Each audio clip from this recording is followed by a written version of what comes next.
Well, g'day, Max there again. Welcome back to the shop. So, just a bit of I did a similar video pretty recently on short run repetition parts, and we've got a few parts to make again, and I don't have the samples here because the job's already gone. I did it over the Christmas period, so right at the end of 2023, it was sort of the last job in the shop before I was able to get the opportunity to go back and work on some of my own stuff. So it's just a bit of a basic run through on a bit more short run repetition type stuff, and just some of the way that I do it, which is small jobs like that I tend to run through in what I call block turning. So that's where you just do a couple of operations, one or two operations on each part, take the part out and put the next part in and just keep repeating, so on and so forth until you work your way through the end of the job.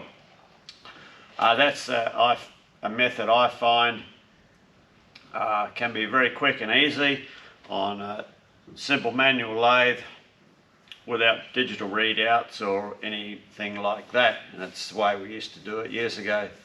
So yeah, sit back and we'll just knock out a few parts.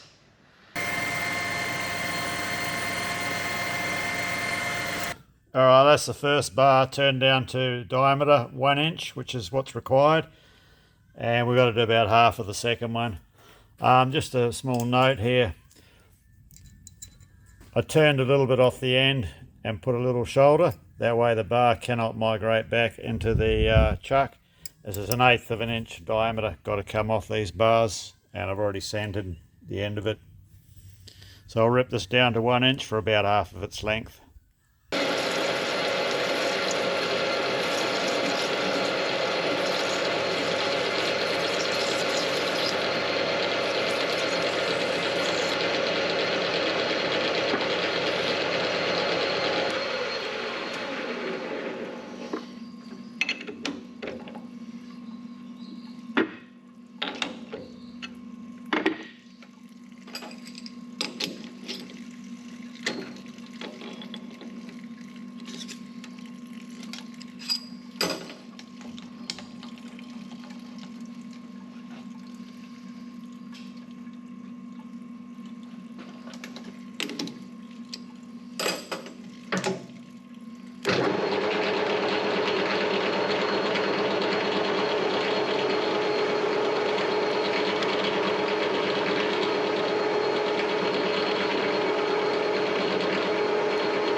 That'll be our depth to the shoulder and referenced off the opposite end of the part. So we zero out our carriage.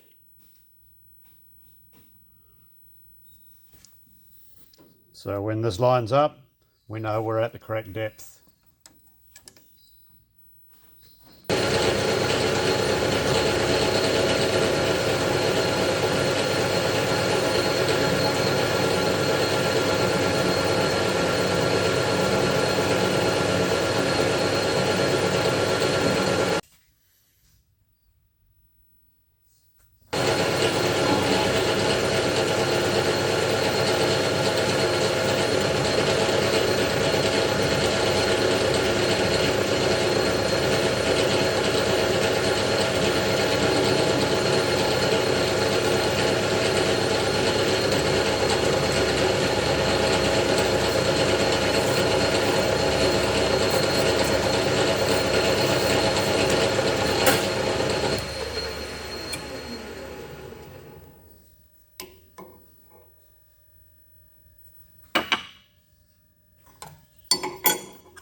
Well, that's all the work done on the outsides of them.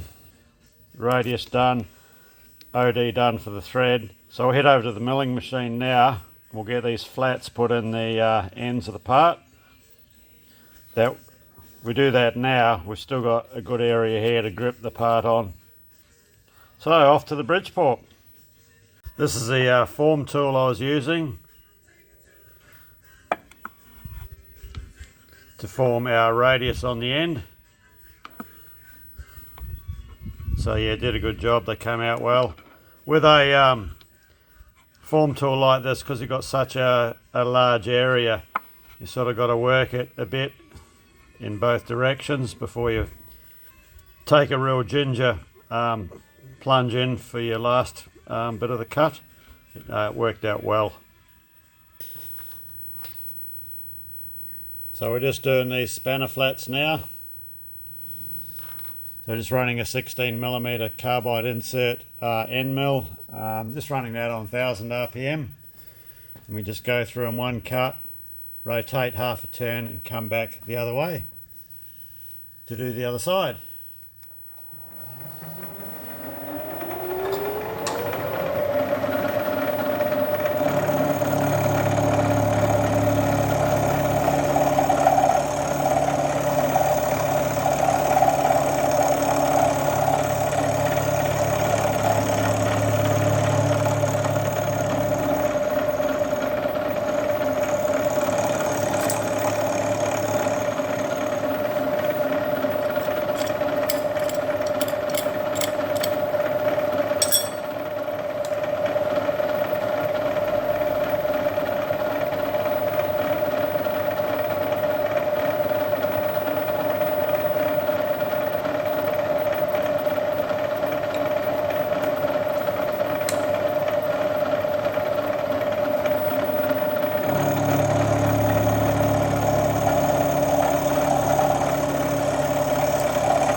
So we're just running them all through again so we can do the undercut for the thread relief.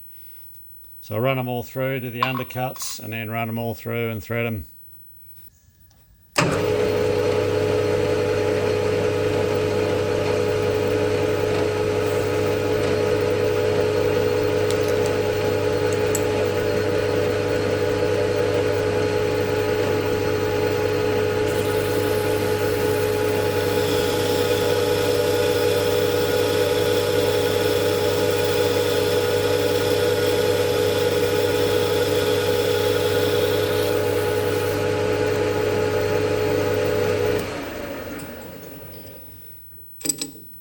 So just working to predetermined numbers on the cross slide dial.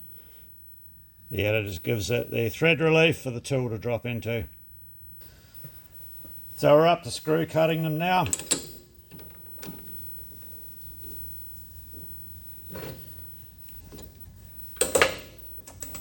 So I'll just do a chamfer on the front and on the back of the thread relief.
Check it.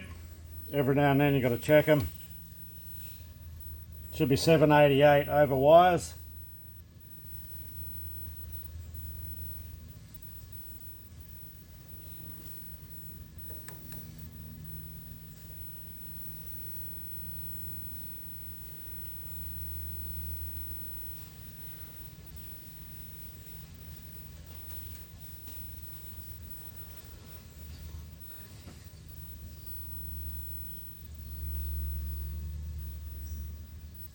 786, that's fine.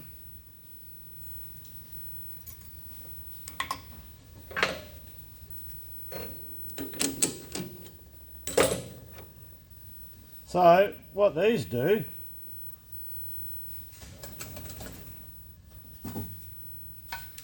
they screw into this bracket.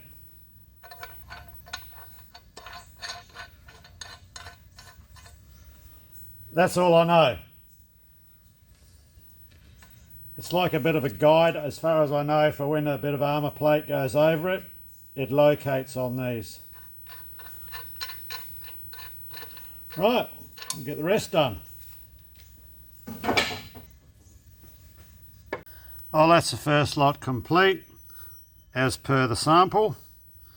And then the next one we're going to look at is these screws here. We're going to make 8 of these. They have a tapered head, about a 45 degree or something like that. British standard fine thread, round head screws. So let's make a start. I wonder how far we'll get down this length of bar before it starts chattering and carrying on. Well, I found this in my drawer. Still sharp from the last time I used it. And we can just turn along and it will create our 45 degree chamfer at the same time. Then we'll chop them off.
Okay, we've completed the bodies of the screws. So what we're going to do now is do the 1/2 inch British Standard fine thread down the shank, same as that. And once the thread's done, yeah, then we can move on to the radius feature here.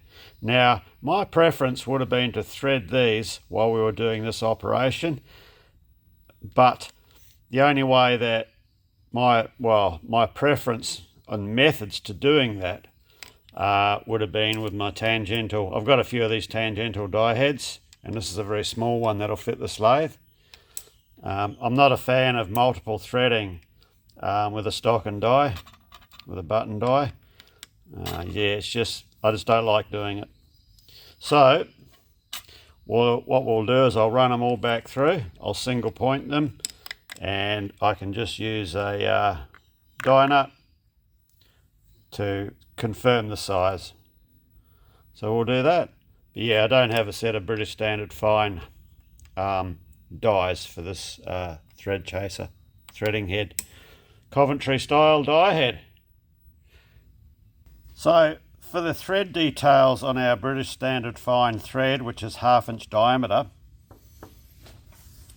I use this old book here. It's a 1950 edition. It belonged to my dad. It's pretty rad-haired, as it's had a lot of use. So for our 1/2 inch British Standard fine, we just look in the column.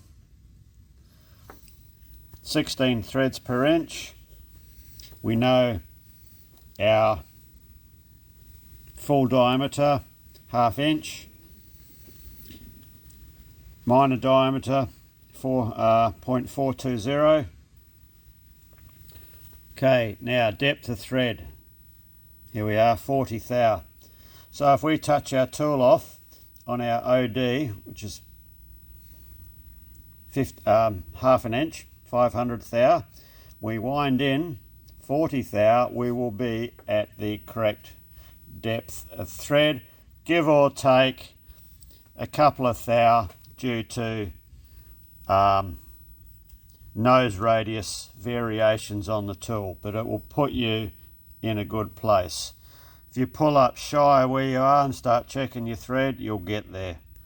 So that's how we're going to do it. We're going to go in 40 thou. The other alternate method that I use is this old book here. It's an old Starrett book. I think this is used to belong to my dad when he was at the Post and Telegraph Workshops, 1948 edition. But this is one that I would generally use, and because we're cutting British Standard fine, how many threads per inch were we? 16 threads per inch. British Standard fine and Whitworth Standard are much of a muchness. So we can just go down the chart to 16 TPI. This is our double depth, 80 thou. So our infeed is half the double depth, which is 40 thou. So it'll put us in the same position. So yeah, these are valuable. These old books like this are gold. So we know we touch off and we go in 40 thou, and we'll pull up shy, and what I'll do is I will use this die nut for a thread gauge. We won't be cutting the thread, but we'll use it to gauge the thread. And if I've just wind it down by hand, it should be sufficient. So when I do this short run multiple threading parts like these, it's pretty safe to leave the ODs where we have to thread. They don't have to be 1/2 inch diameter, they can be a couple of thou under. So you've got a few thou leeway on your OD, so it's not a tight tolerance you have to stick to. But what I do is one of them I do to a tight tolerance. I do make sure that is 1/2 inch, and that's the one that I use, and I mark it to touch my tool off to get our initial setting for our 40 thou depth of thread. And once I've got that, I just note the position on the cross slide dial, and I'll write it down on the machine in the texter, and we just plunge in. We're just doing straight in-feed cuts. Generally, that's all I do, unless it's a large thread. I never angle a compound. Just, you don't need to. It's no reason whatsoever. But yeah, larger threads, it's a bit of a different animal. And yeah, so that's we've got our threading tool installed, our 55-degree angled threading tool for British threads. So let's get the lathe set up and cut some threads. And of course, when we threaded the previous parts here, because I didn't have a thread gauge or anything to go by, I did use the thread wires to make sure the thread was the correct pitch diameter, as the only thing which was supplied to me for it to use as a gauge was a pretty rusty old thread. So we're not sure, if that was how that was. So using the thread wires will get you bang on. Likewise, using a die nut, a good new die nut for a thread gauge will do the same thing. But when you do use a die nut for a gauge, you should really make sure it's a die nut made of a reputable brand, not some cheap ass thing with no manufacturer's mark on it. So use good quality, well-known brand.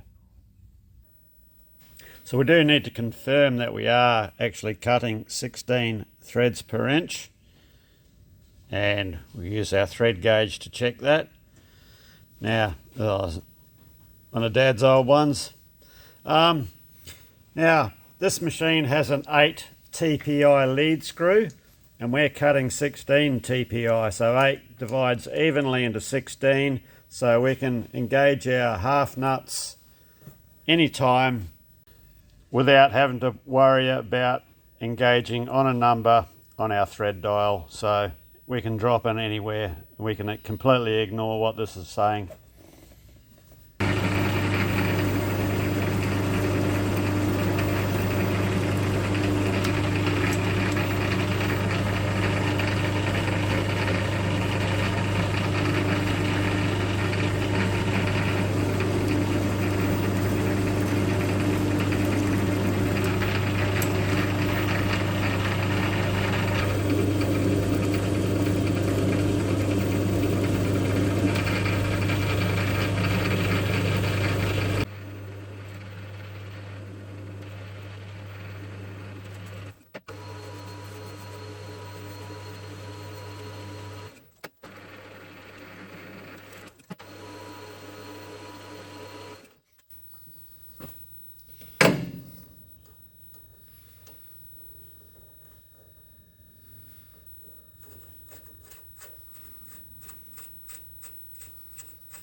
We'll get this radius turned now.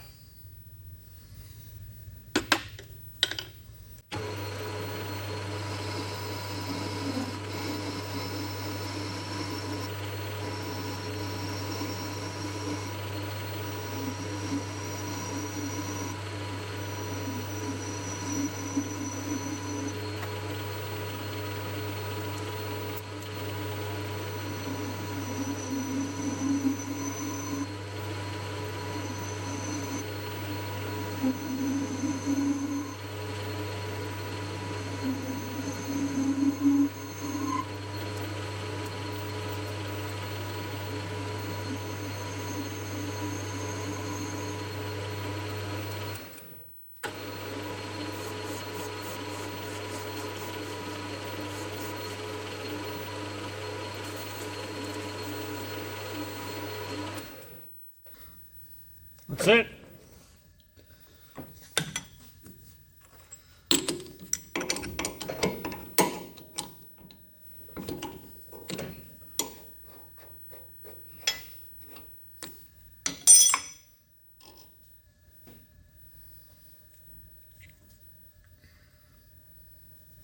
Too easy. Just have to clean up the mess now. Oh, and that's my machining notes. So, well, that's another run of parts completed, all as per the samples that were given to me.